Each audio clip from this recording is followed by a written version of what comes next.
En fait, très jeune, j'ai développé des talents artistiques. J'ai fait un roman quand j'avais 7 ans, un roman pour les enfants que j'avais écrit et dont j'avais fait les illustrations. Et en fait, j'avais été très choquée parce que c'était pour l'école, hein, bien sûr, et donc quand j'avais remis ce roman, tout le monde avait cru que les illustrations avaient été faites par mon père. Comme il était architecte, donc on s'était dit, c'est pas elle qui a fait ça, c'est pas possible, à 7 ans on dessine pas comme ça. Et donc ça m'avait traumatisée, et mon père était venu donc expliquer que si, quand même, je dessinais très bien, et que lui-même était surpris, et que j'avais d'énormes visions un peu étranges de dessiner des choses originales, et que c'était moi qui avais fait tout ça. Donc bon, déjà, dès l'enfance, j'avais ce genre de talent. Et ensuite, quand j'ai travaillé dans les entreprises, à chaque fois, je faisais des choses très très originales que tout le monde pensait irréalisables. Donc c'est vrai que ça me frustrait un peu parce que pour moi, rien n'est impossible. Mes parents me faisaient dessiner, ma mère me faisait dessiner le jeudi après-midi. Et quand j'étais petit, 6-7 ans, elle était consternée. Enfin, elle croyait que j'étais malade, que j'étais pas fini. Quand elle voyait le résultat de ce que je dessinais. Et donc très tôt, comme elle était enseignante, elle m'a fait prendre des cours de dessin.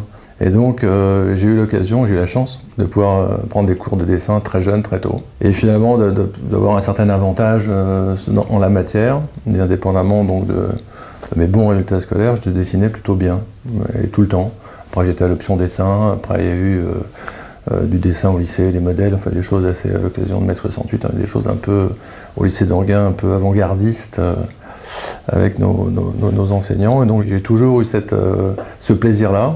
Évidemment, quand on est un petit peu doué, doué ou quand on a travaillé quelque chose, on aime bien maintenir cet avantage. J'ai toujours donc beaucoup dessiné, et même encore, je dessine beaucoup. Donc indépendamment d'un parcours plutôt très classique et très orthodoxe en termes d'études, études supérieures, etc. J'ai toujours beaucoup dessiné.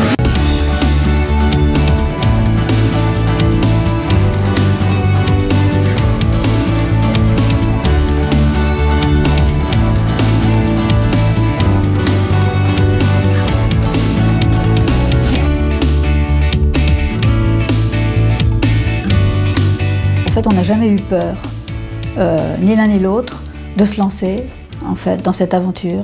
On y croyait vraiment. Et en fait, Richard est un visionnaire, donc très vite, il a senti des opportunités qui nous ont permis de décoller extrêmement rapidement par rapport aux autres qui existaient dans ce métier-là. Parce qu'évidemment, on n'a pas inventé ce métier. On a créé un métier qui n'existait pas vraiment en France, mais plutôt autour de l'informatique. Mais ce métier d'aménageur de l'espace, il y en avait peu.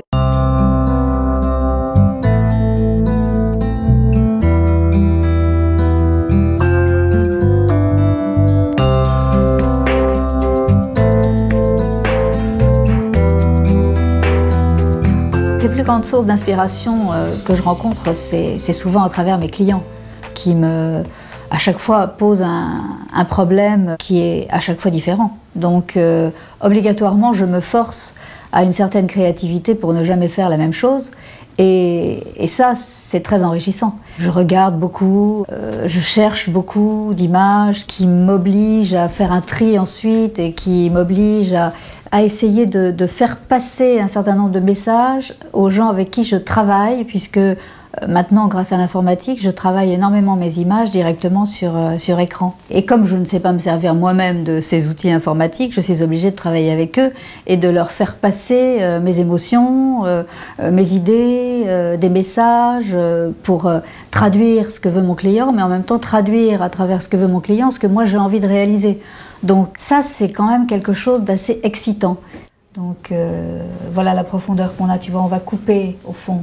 Donc on n'aura pas le volume du fond. Oui, et sur le côté, on va pouvoir créer l'ascenseur panoramique qui viendra du parking, qui va remonter donc au rez-de-chaussée. Quand je crée un nouvel environnement pour un utilisateur, un client, je tâtonne, je balance plein d'idées. De temps en temps, l'infographe fait un trait de construction et hop, ça m'entraîne vers autre chose.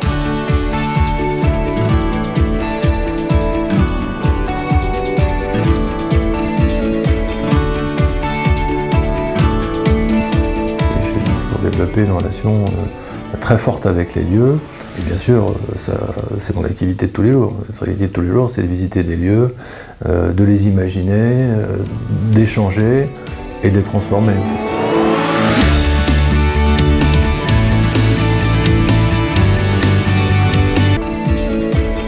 C'est vrai que j'ai envie de me plier à rien. J'ai en tout cas pas envie de me plier à une structure très disciplinaire.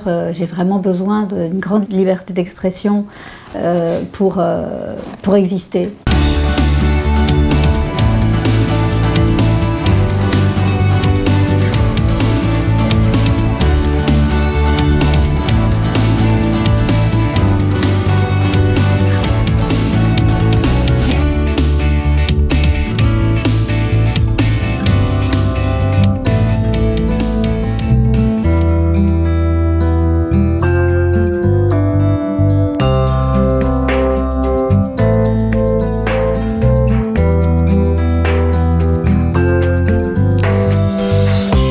La Tour First, ça a été vraiment un exercice pratique, c'est des travaux pratiques sur 2 ans. On part d'une équation qui est regrouper tout le monde et au passage réduisez de 25 à 30% les surfaces, bien sûr. Et au final, on a une tour où les gens sont heureux de vivre, de travailler, parlent de la tour. Donc, qu'est-ce qui s'est passé entre les deux? Il y a bien eu transformation de l'idée à la réalisation. Et donc, effectivement, j'ai travaillé depuis le début avec nos amis de Majorel. Les salles sont extrêmement utilisées. Là, il y en a une dizaine pour l'ensemble des collaborateurs. Alors, elles sont très prisées, celles qui sont évidemment sur l'angle, hein, parce que là, on est vraiment en plein ciel. Et en plus, cet effet podium fait qu'on est totalement détaché du sol, donc c'est assez bluffant. Nous avons accordé nos violons dès le premier jour. J'ai senti qu'il y avait quelque chose de plus dans la qualité de leur écoute. Je définirais ce plus par un mélange de créativité pure, parce que pour faire des bureaux, il faut de la créativité, sinon on fait tous les mêmes bureaux. Donc il fallait oser des concepts, et après il fallait oser les réaliser dans les délais et dans les équilibres de coûts. Le projet de Paris était au préalable bloqué pour des raisons culturelles chez nous, et grâce à eux, on va à la fois débloquer le projet, poser des vrais concepts de choix pour le space planning et réaliser une tour qui, à mon avis, est formidable. L'équipe a fonctionné du premier jour jusqu'au dernier. Donc vous voyez, on est en transparence complète, mais on ne voit absolument pas ni qui participe aux réunions, ni le sujet, ni le contenu. Il y a un mixte de miroirs et de verre sablé qui permet d'obtenir ce résultat.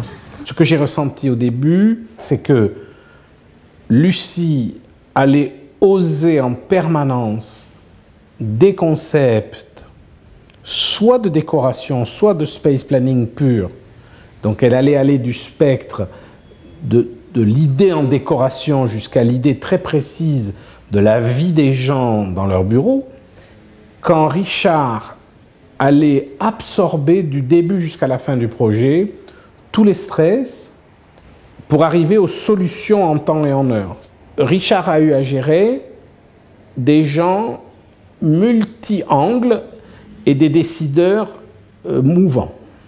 Il a toujours dit jusqu'où il pouvait aller et quand il ne pouvait pas faire. Et donc, pour moi, ça a été un des compagnons de route assez inoubliables. Ce que je pourrais dire à un dirigeant aujourd'hui, c'est « oser, ils réaliseront ».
Alors comment je vois l'avenir pour Majorel?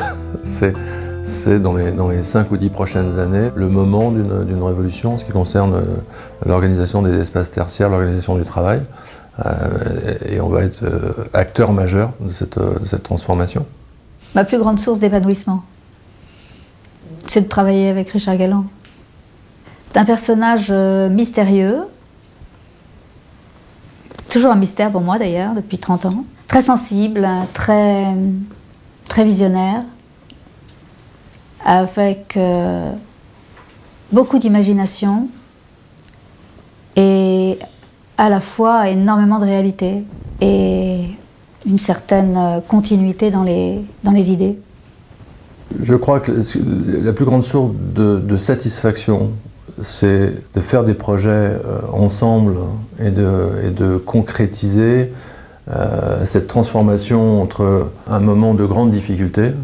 On nous pose quand même parfois des sujets, nous sommes voilà, deux avec nos petits bras, notre rouleau de calque, et bon, après il y a autre chose, mais au départ il n'y a quand même pas, il n'y a que nous. On nous pose des problèmes indépendamment de la taille. Bon, bien sûr, quand on parle de projets de 40, de 50 000 m², il y a des endroits faciles, des endroits difficiles, il y a des problèmes. Voilà. La plus grande satisfaction, c'est évidemment de transformer ça en un lieu de rêve pour les utilisateurs, et que les utilisateurs soient ravis, heureux, nous accueillent avec le sourire, nous remercient 2 ans, 5 ans, voire 10 ans après. Bon, c'est évidemment la plus grande des satisfactions. Pas uniquement au titre de l'amour-propre, au niveau de l'émotion qu'il faut traverser pour y arriver et pour délivrer. Et ces émotions, on les vit ensemble.